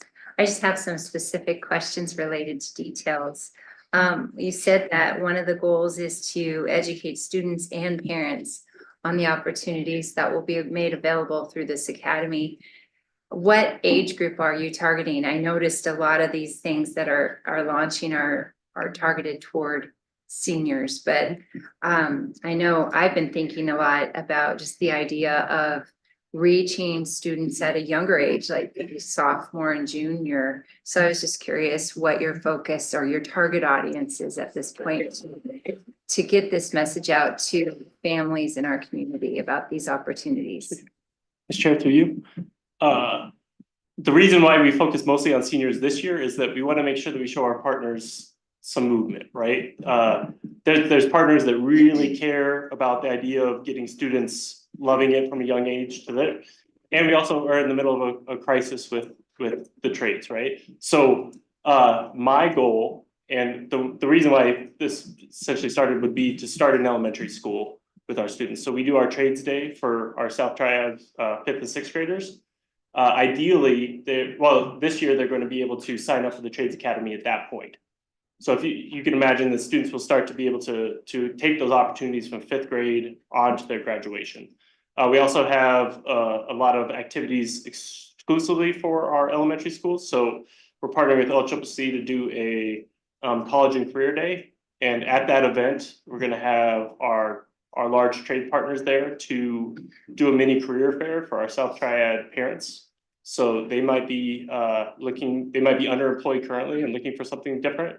That'll be our opportunity to not only get the kids to understand what's happening with the opportunities in the trades, but some of the parents might say, maybe I'll switch over to something a little bit more lucrative. So the goal would be elementary on. I have a couple more, Madam Chair. Thank you. The South High students, the 40 you mentioned that have signed up to be in the academy, are those separate from the LCCC Accelerate program that they're doing to try to get students into the CT programs, or is that one and the same? They will be different, especially, so our Accelerate program is focused on sophomores now, so that they can have the full amount of time to take advantage of that program before they graduate and get those credits. I would say it'd be interesting to see what the overlap will be when we get both programs fully going. But I think I imagine that most of the students that we're talking to currently say college may not be the best fit for me, or I'll do it after I make some money, right? For whatever reason, whether it be family or personal reasons, but I don't imagine there'll be much of an overlap between those two. And then my last question was about what you said about Central High School's opportunities for work-based learning in the internships and the employment opportunities to shadow. Are those things that you are drumming up, or how are you identifying those internships? Are you working with Department of Workforce Services? Are you working with some other entity? Or is it just the trade partners that you have in this group? I would say both, and all the above. We've had a lot of success with the student learner agreement that's put forward by the Workforce Services. And so they've been absolutely, anybody out of our partners that work with students that are under 18 go through that process. So it's been really amazing to have our partners understand that they can have liability through the state, the student learner agreement. So they've been a huge source of that. Our trade partners have been a really big source of that. It's more of they've seen it for the first time and I want that too type thing with our trades partners. So You have a few outstanding interns that came through, they're doing awesome. They get hired and then more partners get on board. Well, congratulations on getting this going. I think this work is really exciting. Thank you. Appreciate it. Okay, trustee Burden. I just want to say thank you for all of your hard work and dedication to expanding the knowledge to our students about the opportunities in the trades. I'm a little more seasoned and you know, one of my frustrations, even like when I interviewed for my position on the board, was, you know, we've been lying to young people for over 40 years that you have to go to college in order to get a good job. I bought that lie in 1980 something. But not everyone is college material. And, you know, these trades are absolutely fantastic, absolutely fantastic. And I just think it's amazing. And I really wanted to learn more about this Trades Academy. And so I'm very grateful that you came to educate us on all the stuff that's going on and the opportunities for our students. I know this much about the electrician apprenticeship program only because my husband went through it after serving in the Air Force for 20 years. And it's a paid apprenticeship program. And, you know, 4 years and you get paid all the way through is different than 4 years of college and being, you know, $30,000 to $50,000 in debt. And so thank you for all the hard work that you're doing and everybody on your team and everybody in the district. Thank you. Anybody else? Mr. Kaiser, I just wanted to thank you. You know, great things come with just real small, big beginnings. And this maybe is a small beginning, but it feels so big. I mean, you're already doing so much. And so I am just thrilled for the opportunities and the potential for the kids in our district and what this will lead to. So thank you for spearheading it. Thank you. Thank you for the support too. I appreciate it. Thank you, Mr. Kaiser. Couple other quick housekeeping bits, if I may. As I often do, there's one particular consent agenda item that I'd like to provide some clarification on. D 1.5, it is the purchase for a new truck. And I just wanted to share that unfortunately the engine blew out of the old truck, which necessitates the need for this purchase. So if there was perhaps any confusion on what the reason was why we needed that truck, that's what explains that. I also sent you the school improvement plans for our schools that have been marked in need of improvement. And I would urge you to take a look at that. We will be voting, as we are required to each year, on a motion to approve those plans. But I would also like to say in advance of that the schools we're talking about are doing wonderful things, great things, making great gains. The state still has given them that designation for perhaps one or more subgroups or where they still need to make some more progress. But when you read those plans, I think you'll see in a big hurry that there's a lot of great things going on in those schools. And the last thing that I'd like to share with the board is, in addition to all the wonderful community members who are sitting here tonight and those who are watching online, we have 18 very special guests who promised they would be tuning in this evening. And I had a first in my 3 decades in this business. Of all places to come and do a field trip, Miss Cassidy Hager and her helper, Miss Sydney, brought the 2nd grade class from Bags to come do a field trip up here at the district office. And I've got to tell you, it was a wonderful experience. They put me through the ringer on all the questions to ask. They actually jumped into a meeting from the Division of Student Services to make sure that they were making good, hard decisions in there. And in fact, they even, I hope you don't mind, they all took turns sitting in your chair because they wanted to think about what would it be like to make some of the most important decisions in Cheyenne. So it was my very much my pleasure to host those 18 very, very great students. And so if you'll indulge me, I would like to give a special shout out to Harley and Remington and Lucius and Vinny and Akaika and Anduin and Olivia and Keaton and Ezekiel and Reagan and Penelope and Brooklyn, Jace, Calliope, Austin, Anthony, David, and Kimberlyn. Thank you for coming to see us.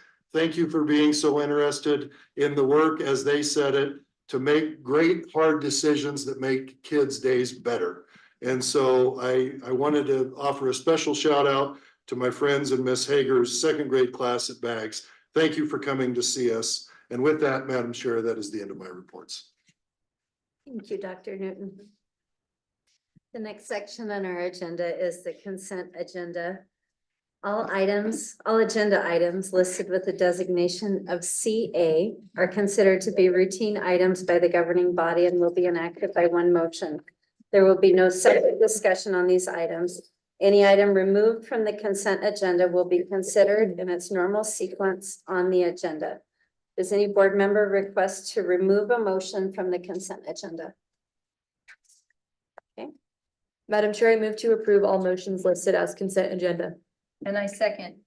We have a motion and a second to approve all motions listed as consent agenda. All in favor, say aye. Aye. Opposed?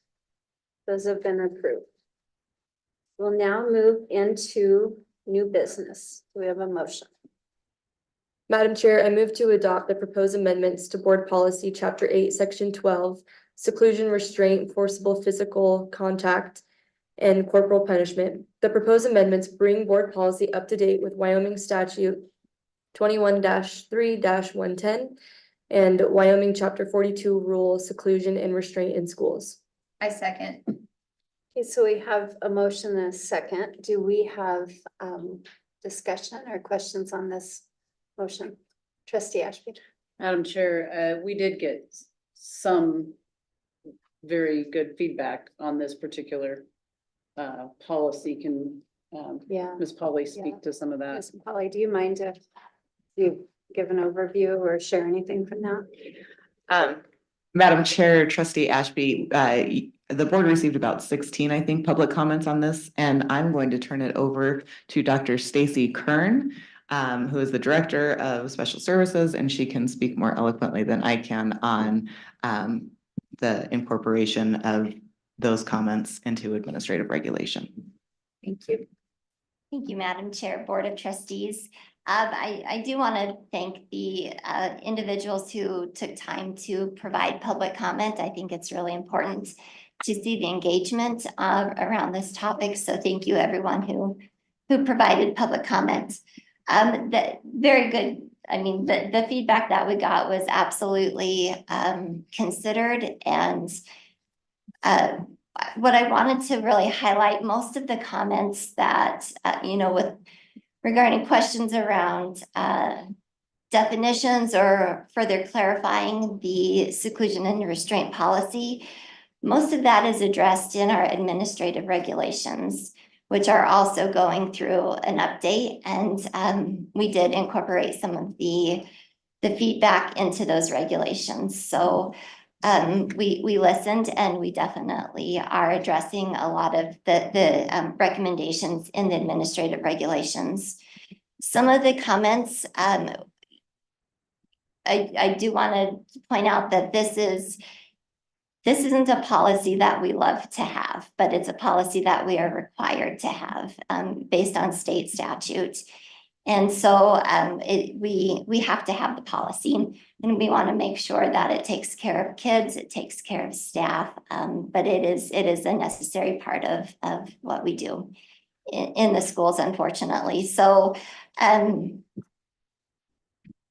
most of the feedback that is readily addressed in our administrative regulations, and what we could incorporate into the policy, we did. A lot of our policy and our administrative regulations, we took the language directly from Wyoming Chapter 42. We didn't deviate much from the language that is in the state statutes in our policy. Trustee Hinkle. Thanks, Chairman Smith.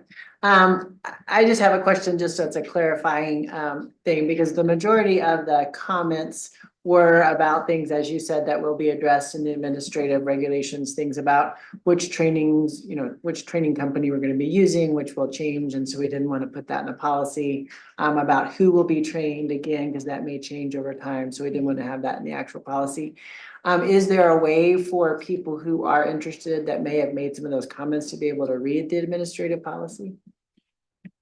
Yes, Chairman Smith, Trustee Hinkle, yes. I'm not exactly sure of the time. I believe the admin regs are ready to be posted.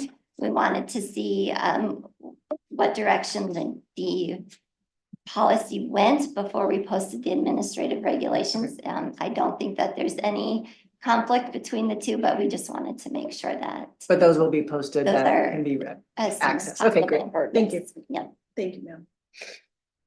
Okay. Anybody else? Okay, we have a motion and a second to adopt the proposed amendments to Board Policy Chapter 8, Section 12. All in favor, say aye. Aye. Opposed? That has been approved or adopted. Okay, do we have another motion? Madam Chair, I move to grant permission for FFA and agricultural students from Central High School to travel outside of the United States to Ireland on June 21st, 2027 through to June 30th, 2027. And I second. So Should it be motion. 26? I think it's actually 27. Okay. Yeah. 27 or 26. We have a motion and a second to grant permission for the FFA and ag students from Central High School to travel outside the United States next summer. Do we have any questions or discussion on, it is not next summer? It's in 2 summers. Well, 27. is not 27. next summer, Oh. Okay, in 2 years. But is there a question of the year? Nope, it's correct. Okay, it's clear. There was, do we have any discussion or questions on that motion? Do they need a chaperone?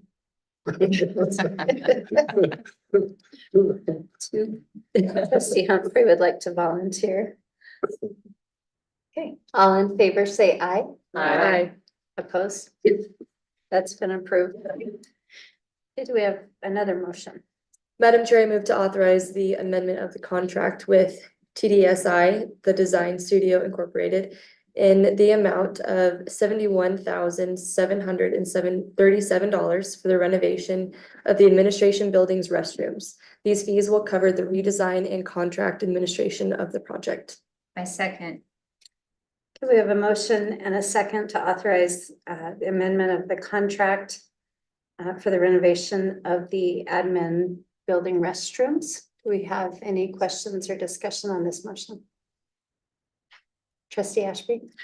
Madam Chair, I think we did something with bathrooms once upon a time, not terribly long ago. Mr. Knapp, would you Can we please give talk us an about how update? this is different? Yeah, Madam Chair, Trustee Ashby. In 2019, we designed a remodel for the restrooms as well as the interior windows and that, and bid it out right after everything reopened from COVID.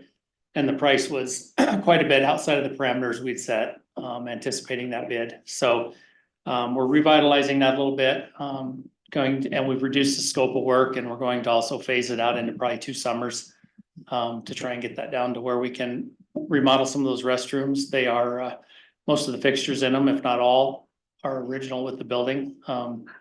And so they definitely need some attention, and none of the restrooms are ADA compliant or have any type of ventilation or exhaust systems in them. So that's where we're at on it. Okay, thank you. Trustee Cook?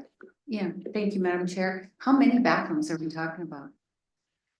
Well, on each side, so there's some spread out throughout there, but on each side they're stacked. So there's 3 levels on the front. So there's 6 total there, and we're going to start with that. Those are the main ones that get used, and for the concerts and most of the training and everything we have. And then we also have some bathrooms that are wrapped around on each side that are over near, if you're familiar with the building, the planning construction side of the offices and special ed and DOT offices, and then there's 3 more over there as well. So there's about a dozen total. Okay, thank you, Madam. Mr. Knapp, just to clarify, what we're approving is amendment of that contract just for the design and the administration of the project, not actually the funding for the work itself, correct? Yes, Madam Chair, that's continuing service contract. We have the designer who also designed it the first time. And so we're 5 years later into that, almost 6 probably. And that's just to get a design so we can put that out for bid. Okay, thank you. Anybody else? Okay, we have a motion and a second. All in favor, say aye. Aye. Opposed? Okay, that's been approved. And we have one more motion. Madam Chair, I move to grant the petition for a hearing and the other relief request in the petition submitted on September 5th, 2025. I second. Right, we have a motion and a second to grant the petition for a hearing. Do we have any questions or discussion on this item? Trustee Ashby? Apparently I get to speak tonight. So I just wanted to speak to this. I voted no on the fees originally. I do think, we put them on hold.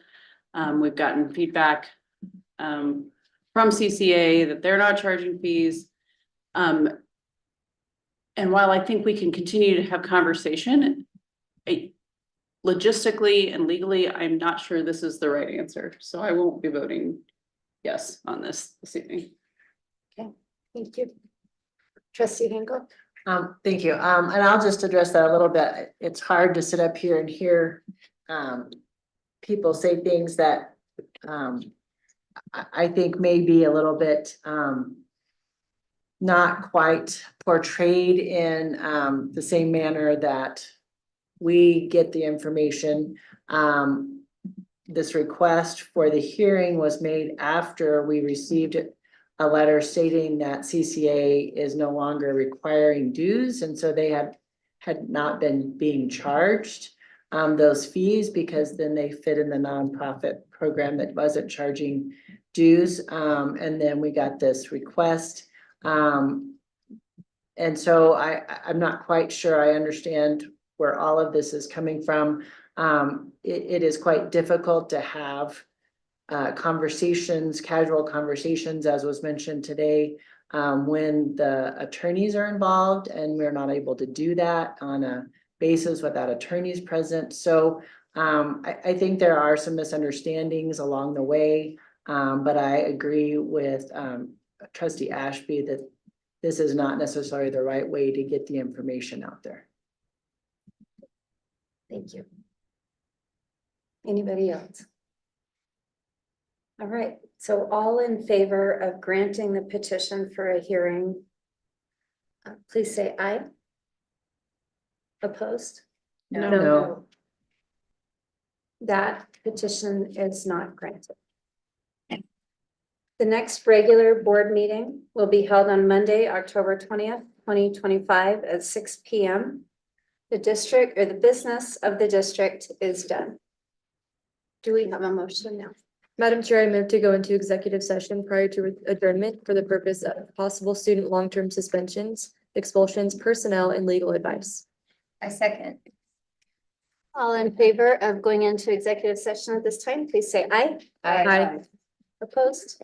All right, we will break for executive session and